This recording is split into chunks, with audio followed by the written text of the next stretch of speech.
Hello everyone, and welcome to another episode of Speedrun Insider. I'm your host, CJitsallGewd. Thank you so much for joining me again this week. I promised you last week we'd have another great guest. I'm proud and happy to deliver that guest today. Before we get into that, thank you everybody for liking the show, subscribing, sharing with your friends. It really helps. The downloads are downloading and the views are viewing. It's really just, it's a whole bunch of verbs in a box. I can't express to you how humbling of a feeling it is and how much I appreciate all of your support. But without further ado, let me introduce to you my guest for today. She is the Sunshine Siren, the Banjo-Kazooie Kid, and most importantly, she is better than me at Pokemon Snap. Not a hard task, but one worth noting. She is the one and only Fullaire. How are you doing today? I'm doing super great. I'm really cheesing because of that intro. There you go, right?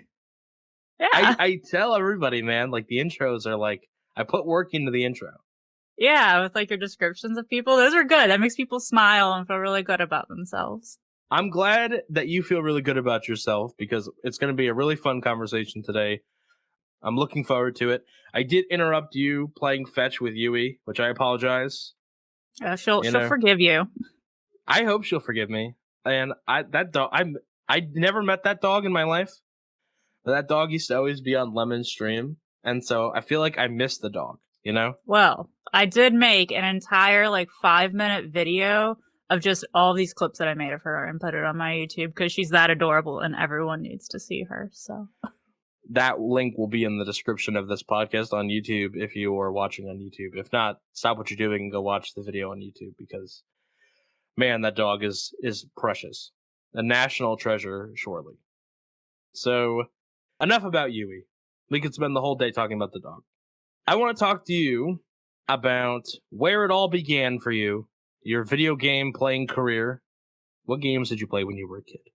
So, I remember my very first game was the Game Boy Color. So I remember there was a girl at my church, and because we didn't have Sunday school, all the kids just had to kind of entertain themselves because we were too young to really understand anything. And she would play Kirby, and I would look over her shoulder and be like, this is so cool. I want a Game Boy, Mom. So my mom went and bought the Game Boy Color for me and my brother. And my brother is the one who introduced me into Pikachu. He was like, this thing's so cute. She'll love it. So Pokemon Yellow was my very first game ever. I played it so much, I made the mistake of actually evolving my Pikachu into a Raichu at level 99, and I hated myself ever since for that. But aren't your emotes Raichu, though? They are. So, as a person, I have evolved, I think, into truly appreciating how cute and adorable Raichu can be. There's an entire chibi art, artist, I don't know, they're Japanese for sure, because I can never write, any of the comments that they put on their little sketches, but they're the cutest thing ever. So ever since I've seen those little comics, cartoons of the Chibi Raichu, they really stuck with me. There we go. We found the theme for the episode. It's your evolution. You've evolved to a higher plane of being, and now you truly appreciate the majesty of Raichu. I don't know. I was so put off by the idea of saying goodbye to Pikachu because I had this I don't know. I felt like I was saying goodbye to the character on the television program. I was like, man, I can't. I'm yeeting Pikachu almost. I can't do it. Yeah, I think the most upsetting part is in Yellow, Pikachu actually follows your character around, and if you evolve him, he stays inside the Pokeball, which I thought was kind of dumb. I wish they could have actually put the little pixel art of a Raichu following you because he's still your best friend. He just changed a little. Yeah. They always made it seem like, if you evolve this Pokemon, he's a different person now. Yeah, it's just like the Lieutenant Surge episode in the anime where Pikachu refuses to evolve, and it kind of sets the whole tone of Pikachu will never evolve, Pikachu can never change, so the anime's never really changed since. Oh, poor baby. You didn't get the Thunder Badge. Oh gosh, yeah, he's like, I made my Pikachu evolve as soon as possible. Oh god. Okay, anyways. Anyway. Dude, the anime is so dumb, really quick. He doesn't beat anybody. He activated the sprinklers for Brock. And then for Misty, It's like, oh yeah, I have all my water types, and it's like, oh, I have an electric mouse. Let's go. Pikachu refused to fight Misty though, so I thought that was like kind of unique because I think Ash would have actually had a very good battle with Misty with his other Pokemon to kind of showcase that Misty isn't worthless. Yeah. Like she is a gym leader. So yeah, I've watched Indigo League way too much. I had all the VHS tapes. I used to watch them all the time. Oh, I miss that. I would always go and like get the VHS tapes from Blockbuster along with all of the movies. I'd rent them 2 to 3 times like a month. Always get like the same films all the time. I miss Blockbuster, but I also miss VHS box art. Like there was something like about like, oh, like now we have like Netflix, so it's like a thumbnail, you know? Mm-hmm. But like the box used to have like VHS boxes were so hype. Kids will never understand this, but you could put the boxes on the shelf, and if you put them one way, it was like specifically I'm thinking like the anime ones. You put them one way, and like it would just be like the name of the video, right? But if you flip them around, a lot of them had like pictures that would like form like on the other side of the spine. It'd be like. For Dragon Ball, I had like all these ones that were like, man, it's like Goku's like doing like a Kamehameha wave at like Piccolo. It's like awesome, you know. It's like then it's like no, you don't have that anymore. You have a bunch of like thumbnails that are designed for an algorithm.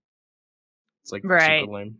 Yeah, it is. I like now have to just stick with collecting all of the different like Nintendo Switch boxes and all of that type of stuff, which outside's not nearly as cool. Yeah. Do you like having the physical thing? Or do you prefer? Yeah. Yeah, because I like the boxes because I like how you can put them in like the cube storage and like have all of your game cases displayed. It just makes like your game room feel a little bit more unique that way, I think. Yeah, I think so. For sure. So, Pokemon, you have the Game Boy Color, Pokemon Yellow. What other games did you have for the Game Boy Color? Well, obviously was so obsessed with Pokemon that we also had to get Red and Blue, even though they're the same game. And then from there, I don't really remember anything else on the Game Boy Color, but I remember since I was like too young to actually like say I wanted an N64, my mom came home with an N64 one day with SM64, Super Mario 64. So that was one of the very first games on the N64 that we got into, along with Banjo-Kazooie was another staple. And then also Banjo-Tooie whenever that came out, and Mario Kart. So we didn't get any Legend of Zelda. I think she probably saw that as being a little too challenging for her young children. So I unfortunately don't have any nostalgia for Zelda games. I don't either. I'm the same way. I think my brother rented he rented it from Blockbuster, and he had played on someone's like finished file. And he would just ride the horse around the field. Wow.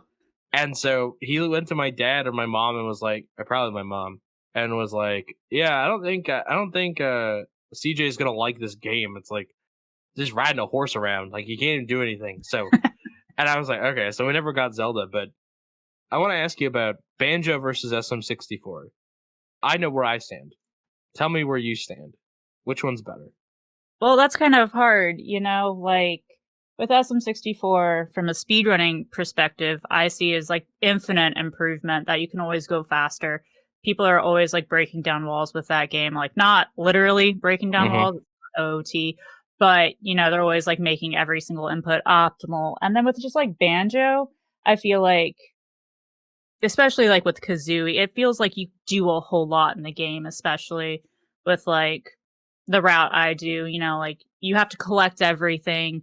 There's just like, it feels very cohesive as a speedrun, but then like Banjo-Tooie, I think definitely was like my favorite growing up, just from a casual perspective because of grenade eggs and how sassy just like, I was like, you know what? I don't care about collecting stars anymore. Like I've done that like plenty of times. It's boring. I just want to see Kazooie blow up stuff. So I loved, like, as a casual experience, I love Banjo-Kazooie more. And I remember my brother, he took it. My brother's 18 years older than I am. So he came back when I'm 6, he's 24.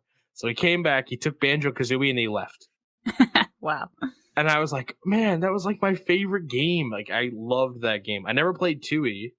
I still haven't played 2E. I've seen people play 2E. I don't know, it looked darker. Like the game looked like not as like bright and colorful, and I didn't like that as much when I was a wee lad. Yeah, I definitely can understand those differences between those two games. But yeah, I think I would say the opposite. Like casually, I think growing up, I enjoyed Mario 64 more than Banjo-Kazooie because Banjo-Kazooie is so hard to beat casually because you have to gather 100 notes without dying in a level to actually have that progress saved for your note count. Whereas with Mario, it's gather 1 star or just 100 coins, and then like it lets you, it saves all your progress every time you collect a star. Mm-hmm. So I just think from that perspective, definitely. Yeah. Anyways, I loved that Banjo. Well, first of all, the Xbox port of that game is actually really hype. I know that it has no like, it's not as interesting from a speedrun perspective, but the fact that it saves the notes that you've collected is like such a quality of life improvement. And I wish that it was like faster speedrun because I would totally do it because you don't lose your node count. It's like, so good. Yeah, it's so stupid. Like the Xbox 360 would be way more viable as a speedrun option if they'd only mapped the L button. Is it L button, because you can't skip text because you need the L button to do that. And of course the L button has no other like use in the game besides to help you skip text. So it's like without that, well, it's not really speedrunnable. Yeah, it's a bummer. Didn't it? I'm thinking about this now. When you played SM64, because for me, it didn't really click to me that the game that came before that was Super Mario World. One, because I didn't have a SNES. The only game I ever played for the Super Nintendo was NBA Jam, which is why I do the crazy intro. It didn't register to me that the game that came before it was like a 2D game with Yoshi. You know what I mean? Yeah, I also never had a SNES, so I don't like really understand like how those games really work. But yeah, it's crazy. I think the evolution from like just seeing what like SNES games to N64 is just ridiculous. I think the N64 was really way before its time. Like these games are just legendary, still playable, still feel like they're fun, they're entertaining, and it just doesn't ever dies. Yeah. Well, I mean, in the case of the N64, you know, Super Mario 64 is a game made for the console. Like even down to the controller, that controller is made to play that game really well. It's like an M, right? It's supposed to be an M, I think. The controller. Is it really? I never noticed, but yeah, it is. It is the shape of an M. Here we go. But I'm done doing voices. All right. So that's like we have your Game Boy Color, which I also had. I had a pink one. My dad bought a pink one for himself. Nice. He had Bass Pro Fishing, and he had Pokemon Pinball, which I loved. But trying to wrest that thing from his hands was so impossible. He would be up all night. He'd like be with the flashlight with the Game Boy Color, like all night playing under the lamp and everything, playing like pinball and Bass Pro Fishing, and yeah, good memories for me. Then what happens? Eventually, you get a GameCube. Yes, the GameCube was the next step in our adventure of my video game history. So we got the bundle with Super Mario Sunshine. And I think I was a little bit older at this point. So and also I guess the internet was a little bit bigger. So my mom would go print off the strategy guides. Like for some reason, you know, going and buying the Prima book, whatever. No, we're not doing that. We're going to go look up forums of how to actually like beat some really difficult levels. Like I remember Piazza 3, the Goopy Inferno was one that we struggled with, and she had to tell us exactly what gates to go down, like where to run to next, just to try to get shines. Some really good memories with that. I remember my sister did that with Pokemon Snap because I could not figure out how to get the last 3 Pokemon, like at all. I was missing Muck and Gyarados, and yeah, I think it was Muck and Gyarados. Or maybe it was I was missing Zapdos. Yeah, there you go. Yeah, I kind of, you know, I never really thought about actually looking at the Pokemon album before I started speedrunning Pokemon Snap, so I just like deleted the file and then like went to go play it, and I like never actually saw like how far did I actually get in this game, you know, as a kid. So it's crazy. You were talking about Sunshine. Did you have any other games for the GameCube that like stand out to you? Trying to think. Like, I just remember Sunshine being the main one that I enjoyed playing, but like we had Mansion as well, which I was afraid of. Slash, it was really complicated, I guess, with not knowing exactly where to go next, which I think I struggled with, and I didn't like it as much as Mario was like pretty much shows you where you need to go in like the opening cutscene, so it was very straightforward with what you had to do versus Luigi's Mansion, where it was like, well, go look for 50 ghosts or something and just try to figure it out, where it seemed a little bit more difficult. Oh, and then there's always Animal Crossing. I can't forget about Animal Crossing. So I would be ashamed of you if you did. Because I'm like trying to like look over at my bookshelf. I was like, okay, let me go look at all my like GameCube games because I have them displayed where I can like kind of see them. But with Animal Crossing, like everyone else, I'm pretty sure, went and found the cheat codes to get the Hyrule Temple from Tom Nook and then to resell it back to him for 30,000 bells. I did that. And then I would change the date and then order 3 more temples, resell them to him. And that's how I made money. I still have the sheet of paper inside like my actual like game box with my 6th grade handwriting with the codes on it. That's funny. But yes, and then I think there's some other games like Mario Party. I really enjoyed playing those. And then like I remember the Harry Potter Quidditch game for some reason was like super fun, even though like the computers really sucked and I would just like score so much on them. I don't know if that made me feel good, but like yeah, there's just like really obscure like games on the GameCube. Like Red Card Soccer was a really fun one for me and my brother because like we both play soccer, right? And in this game you can literally like slide tackle the referee and then like go like kick somebody in the face and you won't get a card. So that's like how ridiculous this soccer game was. It like totally beats FIFA in every way. You can play as a team full of dolphins, like physical dolphins and like monkeys and stuff like, so it's just like ridiculously like, tackles and stuff like that. And it was a lot of fun. Amazing. I've never heard of that game, but that's actually like amazing. I was really into Mario Kart. I mean, I played the Mario Party games a lot too, but Mario Kart 64 and Mario Kart Double Dash were my jam. Very solid games too. I think we've laid the groundwork on like where like the foundations of your gaming. I don't want to say career. I hate saying that. It's not your job. Yeah, well, I mean, it'd be cool if it could be, right? Hey, listen, man, you have like 130 subs. Like a lot of them gifted, so I don't really count that as like, it's not a career for sure, but it's a great hobby. Who would have ever thought?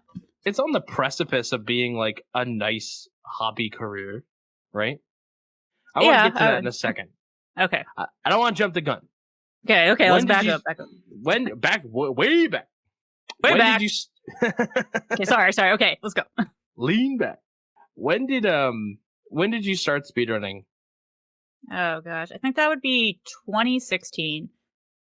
I started speedrunning like Pokemon Snap was technically the first speedrun. I remember I was sitting in this very room that I am right now at my parents' house. It was like during Thanksgiving break, and I had saw Fire Dragon do a speedrun of Pokemon Snap. I was like, how hard can that be? Because I'd also seen a lot of people do Sunshine, but obviously that requires a lot more work to get into. So I just put a timer on my phone. I was like, I'm going to try to beat Pokemon Snap. It took like 30 minutes for my very first run. I was like, I am not too bad. I did this. But obviously had no way to record it. I was playing on like a flat screen TV, like not a CRT or anything like that, but it was fun. Yeah, it's so crazy. Did you ever do speedrunning stuff before you knew what speedrunning was? Like, did you ever try to beat the game like really fast? Yeah, I think as like growing up, right? Like I never had an issue like rewatching movies, rewatching TV shows, replaying the same game over and over again. I never had an issue with like getting bored. So I think with games like Sunshine, I would casually always want to play them, and you can only beat it so many times before you realize like I know exactly where to go. I know exactly how this boss fight works, and it's not like you're using any strategies or glitches, but you yourself are learning how to play it faster, but just by playing it more. Right. You have like a route established. Right. You're just like, okay. Yeah, I get that. I remember I would be like, I can beat Snap in like under 40 minutes. I remember like just casually. And people were like, no, you can't. I'm like, you want to bet? Like I'll do 100% in under 40 minutes. And I remember like, I just used to do that for fun because the game is so short. Like you really can casually get 100% in under an hour. You know? Right. So I think like Arcanine and Growlithe are like the two that suck the most because it's a coin flip at the end of a level. So it's right. like just like in terms of time sink, that's like the worst. But yeah, I definitely never put a timer to anything thinking like I can beat this quickly. I guess besides like the Piantissimo races in Sunshine had the physical timer in the game that you could use as like a reference of how fast you were going, but like I just like love playing levels over and over again. So that's why I actually think I love the original Mario Kart so much is because they had the timers. They had lap timers. Yeah, it's like built-in functionality. So you have Snap. You do the Snap thing over the Thanksgiving break. What's like your first major, I say, foyer into like speedrunning, like the whole kit and caboodle, the timer, the capture card, the community stuff? Like when do you really like when do you jump into the deep end?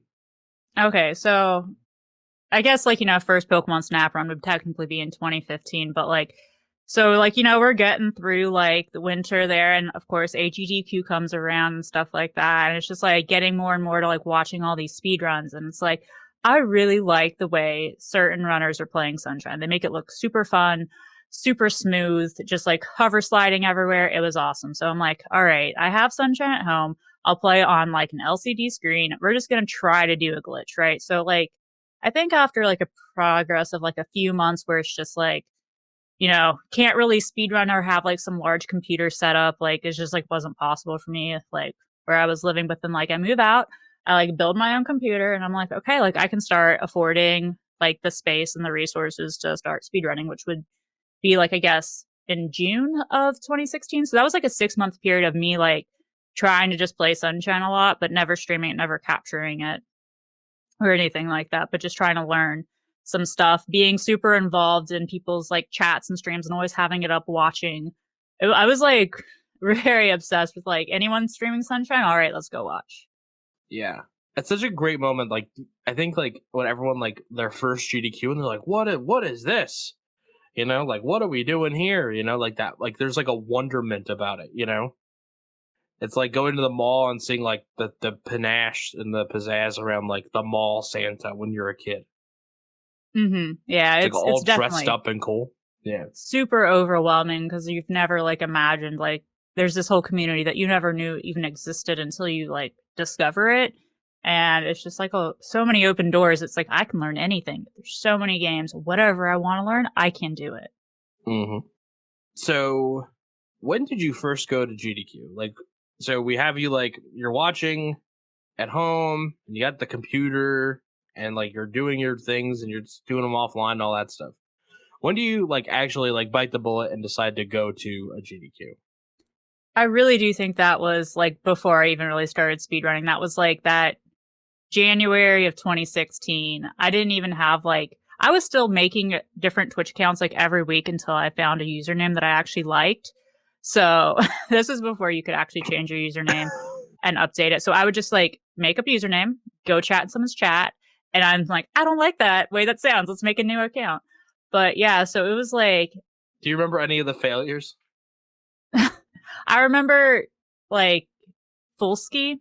Like it was like as in not like full and then like ski, like not to do with skiing, but like as in the Polish like ending name, like Fullski type of thing. Cause that was like something one of my soccer coaches like would call like, me or whatever for like, it's just like nicknames based always off of like your own name type deal. So it was just kind of like changing it up until I was like, you know what? Fullaire is already my Instagram username that somebody else was like, why don't you just make it Fullaire? And I was like, actually, I like that. It's fine.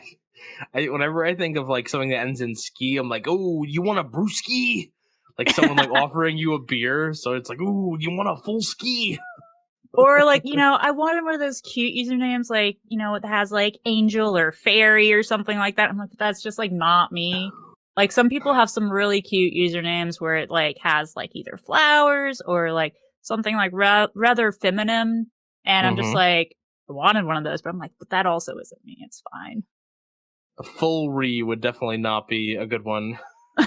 Well, that is a problem with my username, is that usually Fullaire autocorrects to failure, or people will misread my name. That's so cruel. I know, right? People like on Overwatch, I also would make my name Fullaire. It was just like, always just keep your usernames the same across the board. And people would ask me, like, is that supposed to be some play off the word failure? Especially if I was doing bad. They're like, yeah, Fullaire, more like failure. I'm like, why did you guys tell me? Like, I should have thought about this before I did it. But if I just took out the U out of Fullaire and it was just like Flare, that would also, I should have just done that, but we're too far in now. We're too far in. It's good. It's a branding crisis if you did that, for sure. Yeah, I think it would have had to be. Fullaire is almost an anagram for failure, and I didn't ever think of that until right now. And I guess it definitely makes a person, if like someone's trying to always like bring them down with like their username and say that you're a failure, it really takes like, you need your own self-confidence to really say like, yeah, I guess if you want to talk to me that way, that's your business, but I know I'm not a failure. So it's like, I'm very glad that I'm not the type of person that will break down in tears or whatever because someone calls me a failure or like autocorrects my name. I'm like, yeah, funny, yeah, I am pretty bad at games, whatever. Blah. So hey, listen, that makes one of us. I totally break down in tears every time someone tells me I'm a failure. Yeah, I just realized their opinion isn't worth it because they're just trying to make themselves feel better, or it is the truth, but also at the same time doesn't matter. So it's like that is something that they never tell you as a kid. It's like sometimes the bully's right, but you just have to ignore them. Like sometimes it's like, yeah, it's like, your hair's really long and you have big. I was born with the nose that I have right now and the ears I have right now, and so I had like this long hair to cover both of them. And one time, this kid goes, "You have really dumb long hair and a really big big ears." And I went home, and my mom was like, "No, you don't, CJ." And I look, and I'm like, "Jesus, that's like you could cover a car with these ears. I feel like Dumbo." Yeah, I guess it's just like you have to like realize like, yeah, bullies can be right. And obviously it's super hard to hear that. But like, it's just about learning to live with like yourself and just like realize they're right. But you need to have the confidence to say, I'm okay with it. And I like the way it looks. I like the way it sounds. I like this username. I like my Dumbo sized ears. Doesn't matter. Someone else will appreciate them. That person obviously doesn't like it. So, you know what? The same is true with like, with speedrun times, right? Like, yeah, you're slow, right? Like I'm not that good at any game ever. Like I've never been. And like so people like kind of people that like go out of their way to be like to neg you for not being like world record pace or for not using like the latest and greatest strategies and just having fun. It's the same way. It's like, yeah, they're correct, but they're wrong, right? Like the part of them that's like, hey, like you're bad and you should feel bad is like, it's like I am bad. They're not right for saying it, Like that's the disconnect. I think that's what one of the things I wanted to say before is like the bully that like beat me up and it's like you have big ears. It's like that is technically correct, but you still shouldn't have told me that, right? It's the same thing with the speed people that are like snobs about it. Have you run into that? Well, I was gonna have story time for 2 seconds. So you had like a bully come up and tell you that you have really big ears, right? For me, like I remember this moment senior year, like me and my friend group were like, all right, let's go around in a circle for whatever reason. We're like, and just say something that like you don't like about the other person's appearance or whatever. Like I guess like as a growth exercise or something. Like as in one of my friends told me I had really bushy eyebrows and I like had never registered this before. And I'm like looking at me, I'm like, oh my gosh, this is like borderline unibrow. Like how did I not notice this before? And I guess now I really put a lot of effort into my eyebrows because like it just hits differently whenever a friend is telling you out of concern. So that like if you never knew that about yourself, right, you would never know to correct it because that's something easily correctable, right? Like instead of like you have big ears, it's like, well, what are you supposed to do about it, right? But like sometimes it is nice whenever you have someone who deeply cares about you to like kind of tell you something that you could improve, which I guess kind of rolls into speedrunning, right? If you have somebody telling you that you just suck because like you're not doing certain strats, you're doing an old route, they're not trying to help you, versus you do have people in the speedrunning community that will tell you like, oh, maybe you should try it this way. And they're actually trying to help you get better without trying to like insult you and your efforts, you know? Mm-hmm. Yeah. I want to point out, because we spent a lot of time talking about my really big ears. I have normal sized ears now. I was born with adult sized ears and an adult sized nose. So when I'm like 4 and I'm on the or like 6 or 7, when I'm on the playground, they're like, I have an adult's ears. So that's why it's comical. That's why it's funny. I don't now have big ears. I remember I was in high school and this girl who was like, God, she was so awful. She was like the worst. And she just like there was like never a day in her life where she had anything positive to say about anything. And she sat behind me, and one day she said to me that I had a big forehead. And my teacher, who's like not a native English speaker, it was French. Her native language was Italian. She looks at me and goes, "That's not even true." Like she's like, he's got a very small forehead. I was like, what the hell is this conversation? I'm right here. Measure your forehead right now. How many fingers is it? I'm telling you right now. Okay, from hairline to brow, it's like it's like a small forehead. Okay. How many fingers is it? Is it a 5 head or is it a 4 head? Come on, no. It's like a 3 head. Well, how big are your fingers? I'm just kidding. Come on now. I have a forehead, okay? You're objectifying me and my fingers and my ears and my forehead. You're doing this to me. I think I have normal sized fingers. What are we doing? What are we talking about? Speedrunning and people being like rude, I guess, about timing and whatnot, or your learning process, especially if you're new. Yeah. Okay. What is your process for learning a game? So I remember like learning Super Mario Sunshine, right? By like streaming your learning process and trying to be like friendly with other people in the community, you will find them like bigger streamers who like have no business being in like a tiny stream, right? They'll come in and be like, oh, you're doing this wrong. Try like holding like this direction a little bit longer, delay your jump, and stuff like that really ends up like helping like you learn a run. So it's just like making sure that you're connecting with people that could actually help you and taking their words to heart and actually trying something that they say versus like brushing it off. Like actually try to take advice and see if it works better. Might not always, but also with like learning a new game is to do your own research and not solely rely on people to come in and watch your stream, right? Because there's so many YouTube resources. Like it would be really dumb to just expect other people to handhold you through it, because no one wants to help someone who hasn't even tried to help themselves. And then whenever you're starting to run is to realize that you're going to make mistakes and you should not be so hasty just to hit that reset button, because it kind of like destroys everything, you know, because you're only going to be doing a certain portion of the beginning of the run. And you're like, oh, I hate this. I bonked once. Reset.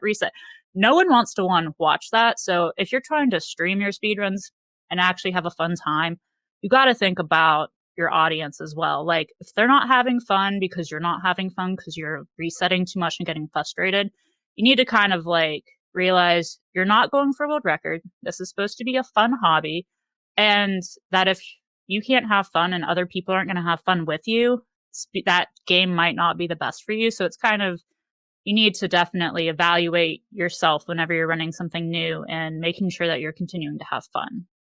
Yeah, fun is definitely important. That people, it's a weird lesson to learn. Like if you don't have fun playing this game, you're not going to last like at all. Like it's going to be like short-lived for you.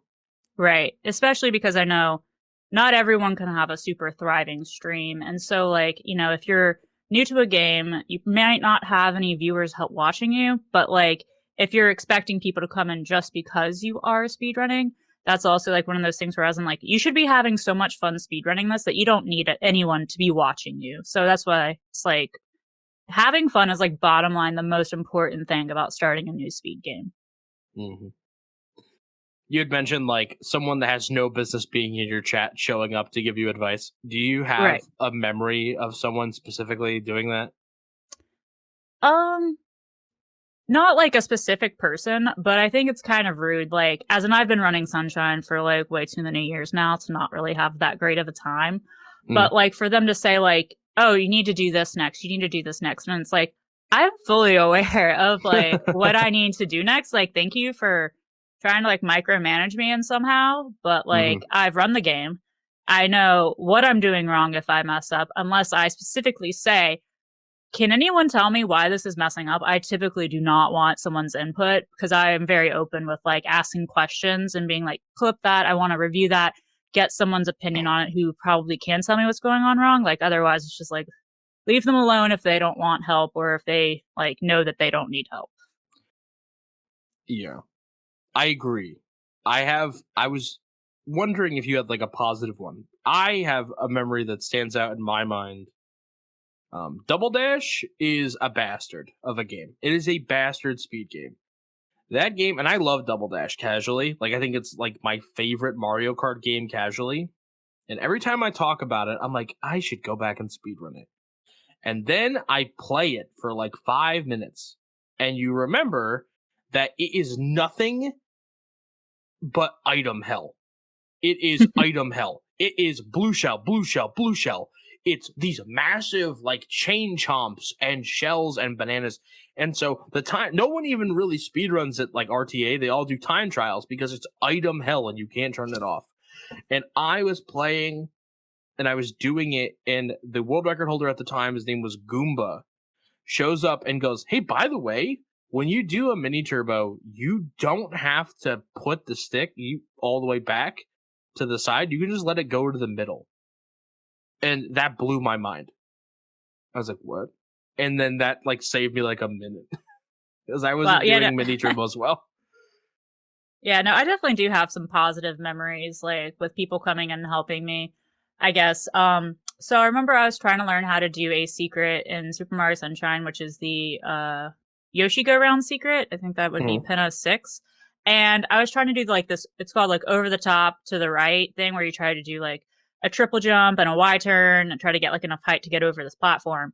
And I wasn't like timing it right. And then I have the, Panga come in, and he was just like, yeah, you just need to like delay your jump a little bit. And like, boom, I ended up getting it the very next try. I was like, oh my gosh. And then I remember trying to learn how to do like the Serena 4 secret really fast. And then JJ comes in and he's like, you need to dive before the level even starts, like before you even touch the ground, to get like, where you're going fast enough to do it for the right cycle. And I'm, oh my gosh, it works. So it's definitely really nice to have people that know what they're talking about and can easily tell you what you're doing wrong and then instantly see the results. That's super awesome. Yeah, 100%. What GDQ did I meet you at? I met you at AGDQ 2019?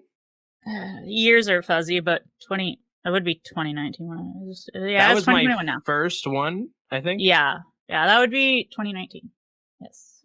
We did a Secret Santa exchange, and I gave Lemon, Calcium Lemon, your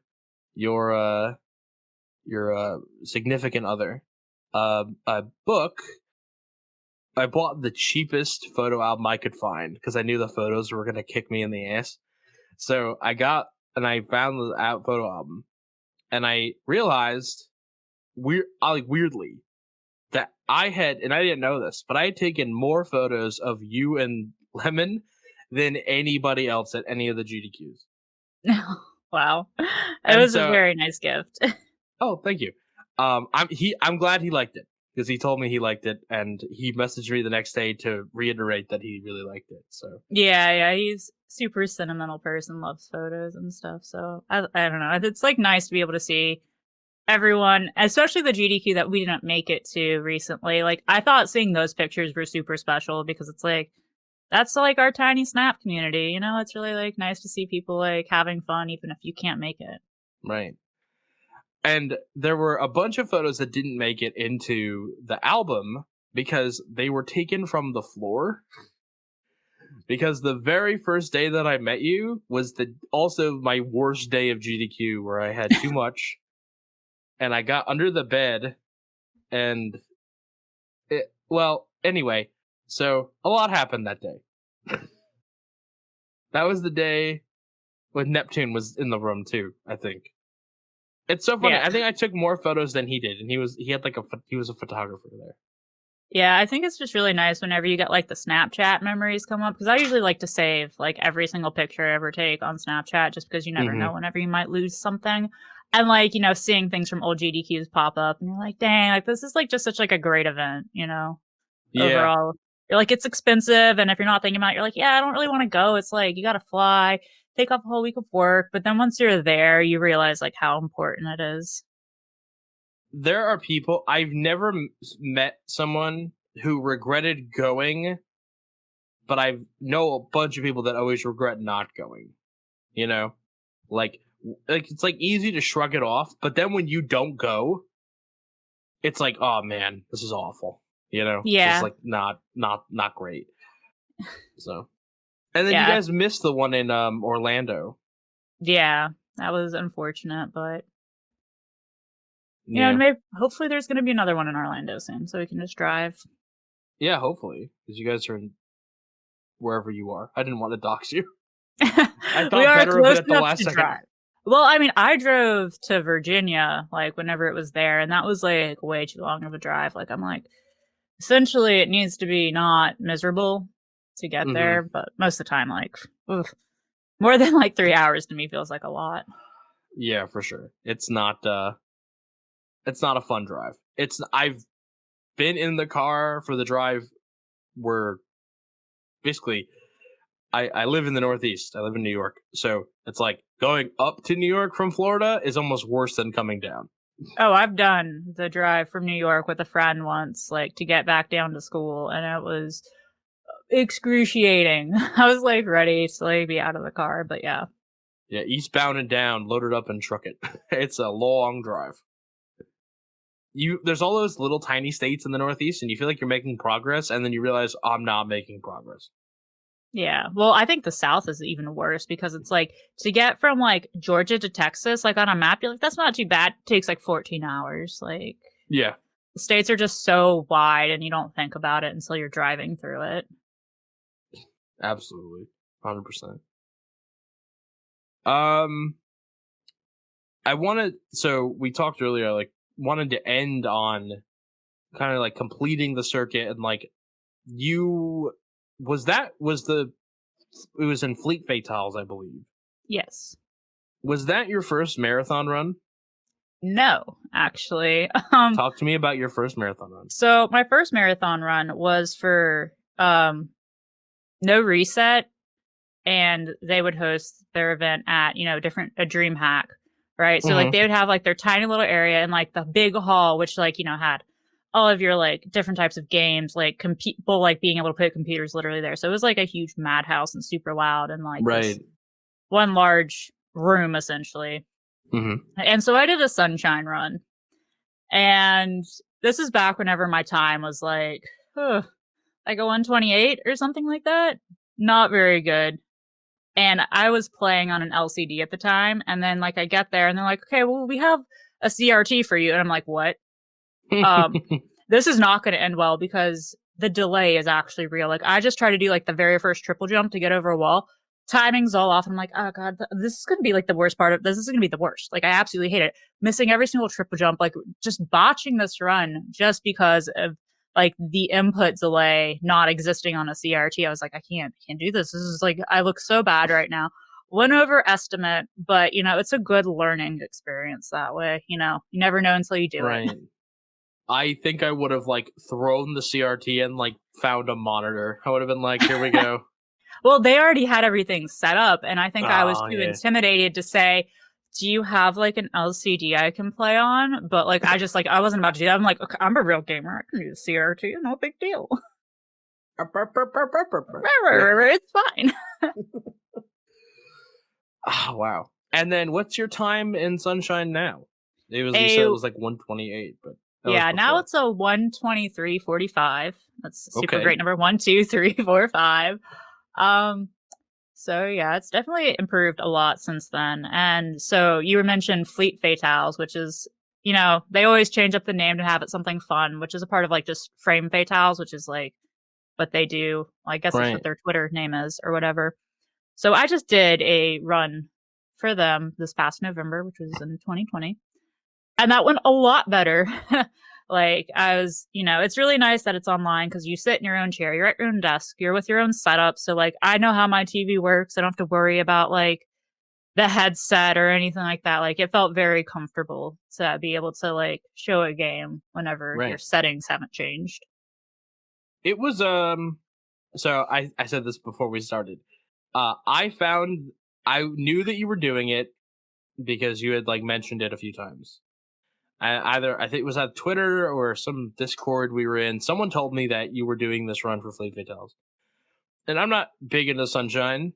So I was like, okay, like I'll probably catch some of it. And so I like had to clean my office. So I'm cleaning my office, and it's like the Speed Doc's office. So I'm like, there's like junk everywhere. It's like still not like clean at all. Like every time I like clean something up, I like bring more garbage in. There's like a DVD. There's like a VHS player in here now. I have like no idea why I brought it in, but I'm too ashamed to take it out. And I put the marathon on, and I put it up on the speakers and everything.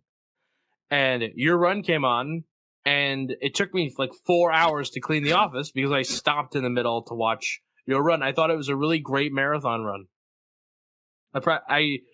I would go as far as to say it was one of my favorite runs from that event. I didn't watch too much of the event, but I would say that, and I really liked the Halo Reach run at the end by Alis. Mm-hmm. So, no, I thought you did a phenomenal job. Well, thank you.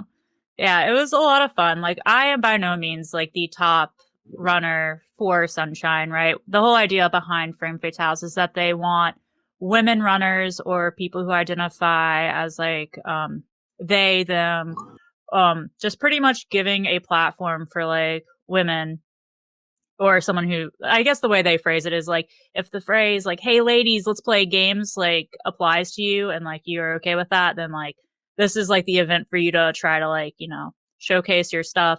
So it's like a really good way for people like me to actually be able to have a like chance to show off some stuff that I know. But I'm still not like the best female runner, but like, if I submit my game, they like it.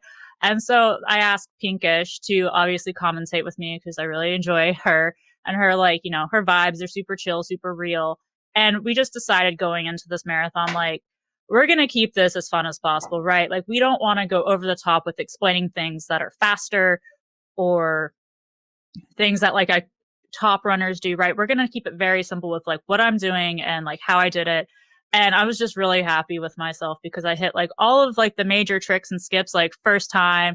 Like I like had all these messages afterwards. They're like, "Oh my gosh, like the stream reached like 19K viewers." Like it was definitely like a spike in the night, and I think it was just because of the whole like energy that me and Pink were putting out there that people really had a fun time. They were able to understand the game at the level I was playing it at.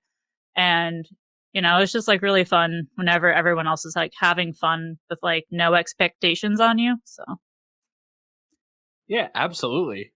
Yeah, the run felt really accessible too, like, because I don't know that much about it. So, it didn't feel like there was some barrier. Sometimes, and you don't see it as much at GDQ because I feel like a lot of people bring their A game, but it does still happen at that event.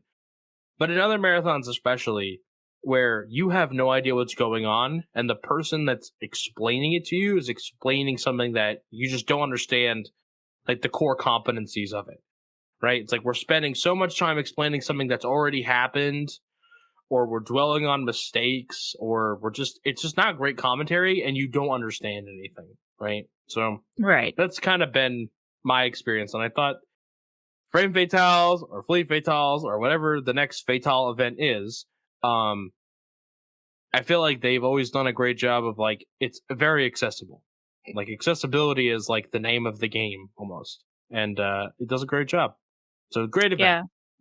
I think it's great because, usually top runners don't ever take a step back to sometimes realize that not everyone knows as much as they do. So like whenever you have people that are less, like, they don't go as fast. Like, they know how to explain it at a simpler level because they realize that's all that people can really, like, soak in during a small, like, time frame to explain something. Whereas, like, the better you are, the more you want to, like, give people, like, specific frame counts and numbers, and it just goes over people's head too much. And it's very detailed that way, but most people are like, what's happening? I still don't get it. It's too fast. It's too fast. Yeah, trying to explain a run in real time is trying to put 5 pounds of dirt into a 2-pound bag. That's not the expression, but I think everyone gets what I'm saying. It's not really doable.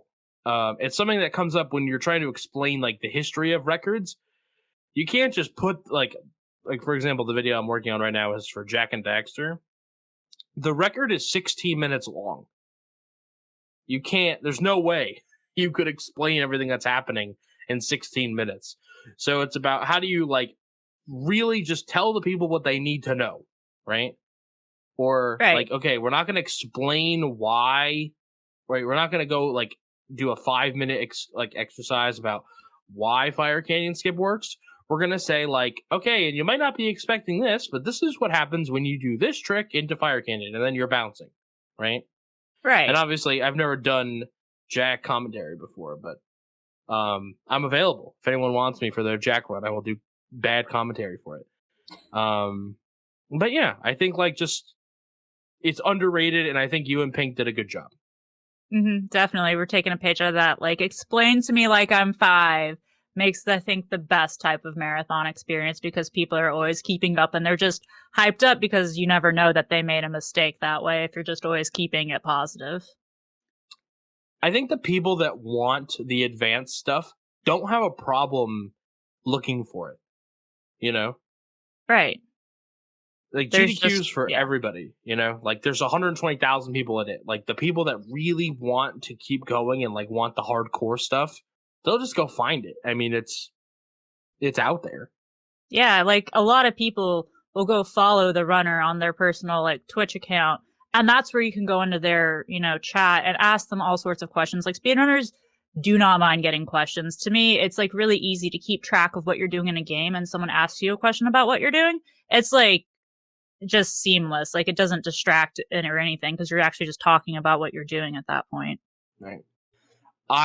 For the record, I've been enjoying going into your chat, but I don't ask you questions about your speed game. I think my official title is Peace Disturber.